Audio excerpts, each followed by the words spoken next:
Onthou wat ek gesê, elke dag waar ons gaan, is ons besig om informasie in te kry en vaste programme in ons onderbewussyn te vorm.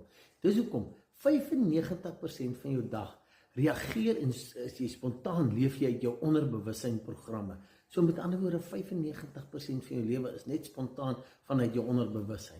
En dis hoekom ek vat, kom nou by sport. Dis hoekom dit so belangrik is dat tegnieke in die subconscious vasgelê word. En ek het 'n probleem as ek vandag na veral hierdie grootspanne kyk. Hulle spandeer ure in die gym, ure op die rugbyveld en tyd. Dan kry hulle 'n motiveringsspreker in om net so vinnig te kom praat om nou die moraal op te kry. Nee, dis juist.